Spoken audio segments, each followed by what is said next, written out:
Welcome back. Dealing with heartbreak or the loss of a love can be one of the biggest challenges many of us will face in our lifetime. Whether it's from a breakup, a falling out, or maybe even death, the negative impact on your life can be long-lasting. And joining me now, licensed pastoral counselor, Dr. James Stillwell.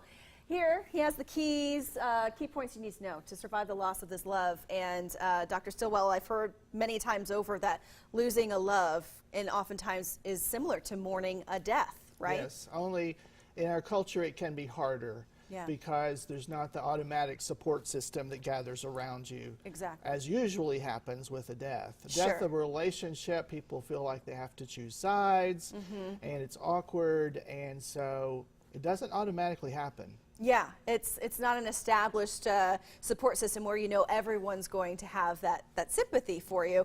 And to complicate things, if this is a loss of a relationship, that person is still going to be out there, out and about, and I'm sure there's extra complications that come with that. Yeah, and in an age of social media, it's 100 times even more complicated. Exactly. So first things first, when you're trying to survive the loss of a love, is just to get help. What does that mean?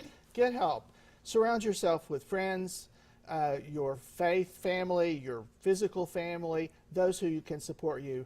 And when there's something like a workshop or a support group available, as we are going to have Thursday night the 29th in Midway, take advantage of that because it's a unique opportunity that doesn't come around all the time. Sure. So reaching out, finding that support group that's appropriate for you, like your divorce workshop, can really help because you'll meet other people going through a similar thing. Yes, and there's nothing like somebody who you look at them across the room and you know they understand. Exactly. Yeah, some of the best ways that I've dealt with bad breakups has been, kind of commiserating with another friend going through the same thing at the same time. And you need healthy friends. You do. Oftentimes in your work and especially in your family, people are so angry at the other person, they're not giving you healthy advice. Yes, makes sense. Okay. Next is that you need to actually acknowledge the loss. That's kind of the first step to healing. When you come to a workshop like that, you are acknowledging the loss. Oftentimes we're tempted to either wall ourselves in or just get hyper busy to avoid that. Yeah. But when you take that step, the healing can begin. You can't ignore it at that point, and you must face it. Facing it begins the healing process. Sure. Makes sense.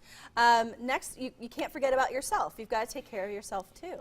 When this kind of thing happens, it hits you in the gut. It takes all your energy. You don't even want to get out of bed sometimes.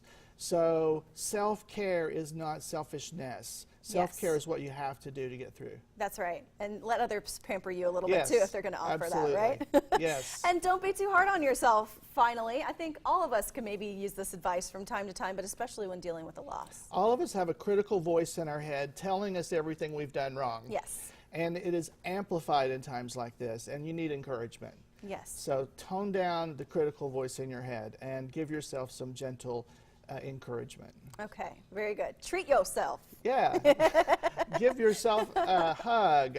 Go get a massage. Yes. Go take care of yourself. Okay, very good. Give yourself that leeway to do it. Yeah. All right, so we mentioned before your divorce recovery workshop, but tell us a little bit more about that for folks who are going through the loss in the form of a divorce. So divorce or death of a long-term relationship. Yeah. Whether you're the one who felt like you had to leave or the one who has just gotten left. It's on Thursday nights, starting the 29th of this month. 7 Thursdays in a row. We include a program for the children if you have children.